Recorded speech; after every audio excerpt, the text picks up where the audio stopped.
자, 오늘은 좀 편하게 이야기를 해보려고 하는데요. 가끔씩 그런 댓글을 봐요. 애니어그램 영상은 다시 안 만드시나요? 애니어그램 이야기를 좀 더 듣고 싶어요. 이런 댓글을 단 분들은 아마도 꽤 오래전부터 이 채널을 봐온 분들이라고 봅니다. 물론 최근에 알았지만 이전에 만들어 놓은 영상을 보고 흥미가 생긴 분들도 있겠죠. 예, 사실 저도 애니어그램 이야기를 하고 싶어요. 솔직히 저도 그게 더 재밌습니다. 근데 잘 안 하게 되는 이유가 애니어그램은 기초가 좀 있어야 되거든요. 이 채널의 영상을 보는 분들 중에는 애니어그램이라는 단어를 처음 듣는 분도 있을 텐데 아마 무슨 얘기하는 건지 이해하기 어려울 거예요. MBTI도 그런 면이 전혀 없다고는 할 수 없지만 애니어그램에 비하면 훨씬 덜하죠. 보통 자기 MBTI가 뭔지는 대충 알잖아요. 그리고 가까운 사람들 유형도 알고 최소한 몇 개의 유형은 익숙하다는 겁니다. 그 정도는 되어야 이제 좀 재미를 느끼는 건데, 근데 애니어그램은 주변 사람들은 고사하고 자기 유형 알기도 진짜 어렵습니다. 제대로 공부를 해도 계속 헷갈리는 경우가 많아요. 그래서 결국 매니아들의 취미 비슷하게 되곤 합니다. 그냥 그런 거 좋아하는 사람들끼리만 하는 이야기가 되어버릴 수밖에 없는 것 같아요. 자, 그래서 오늘은 그냥 이런 거 좋아하는 분들만 들으시라고 이야기를 해볼게요. 조회수 포기하고 뭐 이럴 때도 있어야죠.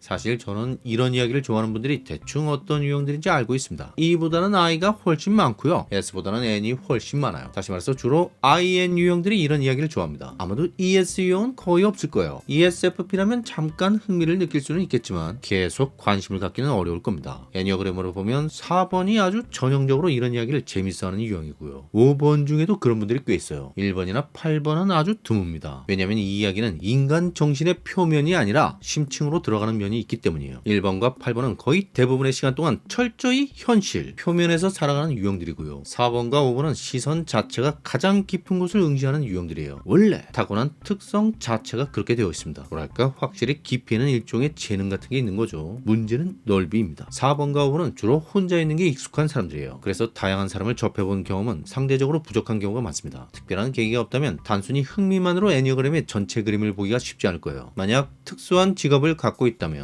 예컨대 정신과 의사나 심리 상담가라면 거의 최상의 조건이 되지 않을까 하는데요. 전혀 이질적인 타입의 환자 또는 내담자의 정신세계를 하나하나 깊게 파고 들어가는 경험을 하게 될 테니까 말 그대로 전문가가 될 수 있겠죠. 하지만 그런 직업이 아니라면 아무래도 한계가 있을 거라고 봅니다. 사람들은 웬만하면 자기의 깊은 속을 다른 사람에게 잘 보여주지 않거든요. 가장 소질이 있을 걸로 보이는 4번과 5번도 이런 상황인데 다른 유형이라면 더 힘들겠죠. 이 지식을 얻기가 만만치 않을 겁니다.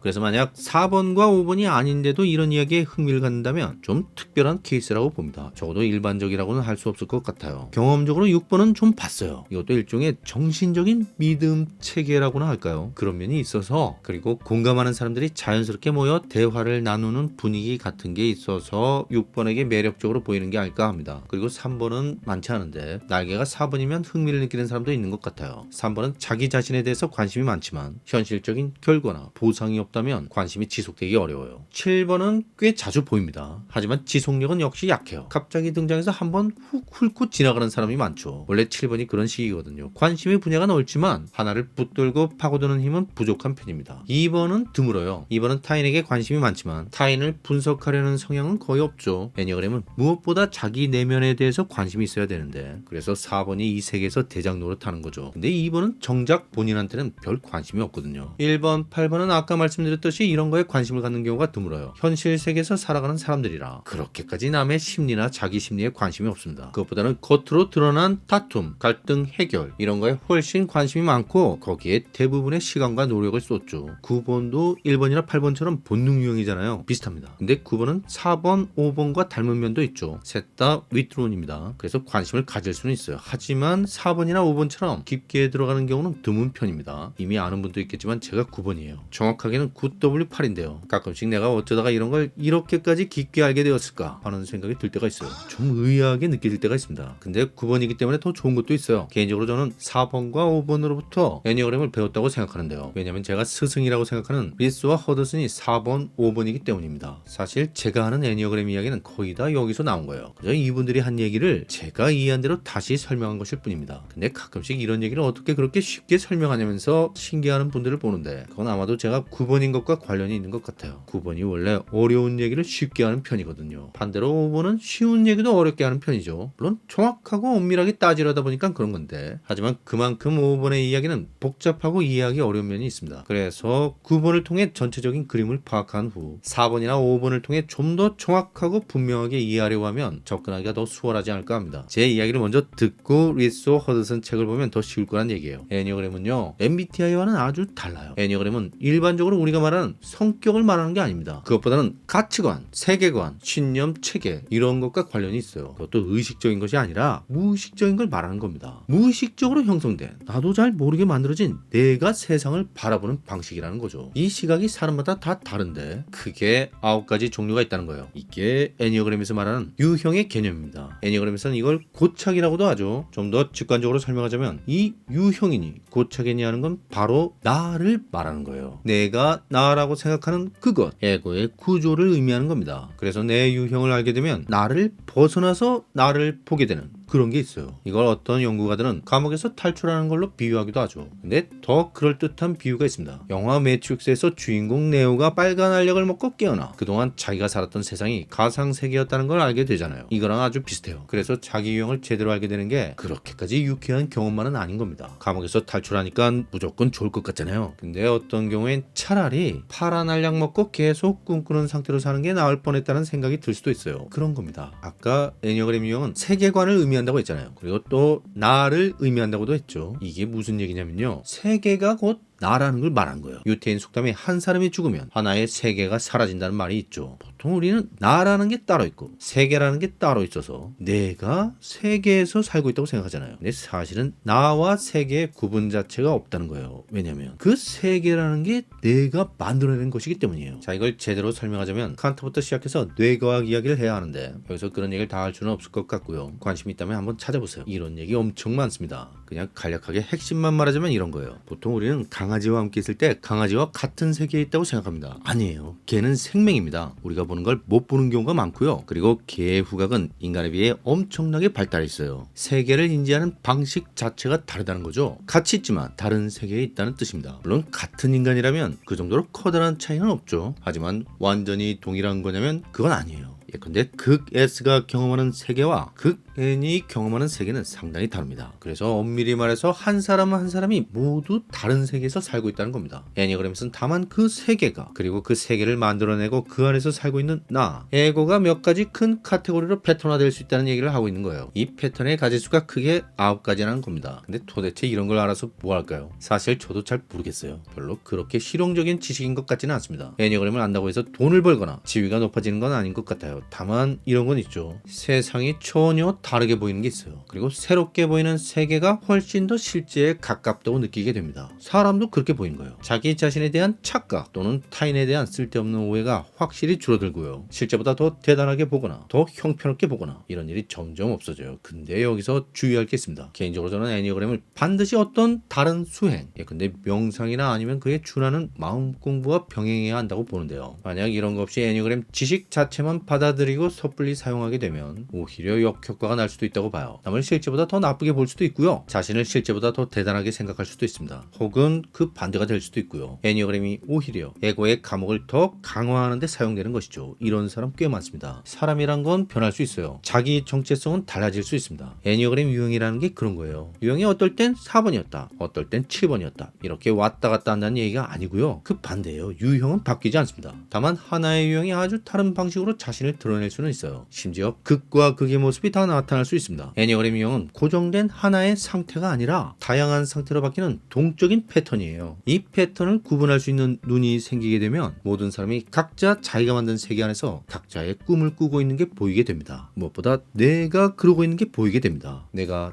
나만의 꿈속에서 살아왔고 살고 있다는 걸 알게 되는 거예요. 그래서 세상을 바꾸는 가장 확실한 방법, 유일한 방법이 나를 바꾸는 게 되는 겁니다. 왜냐하면 내가 사는 세상이 바로 나 자신이기 때문입니다.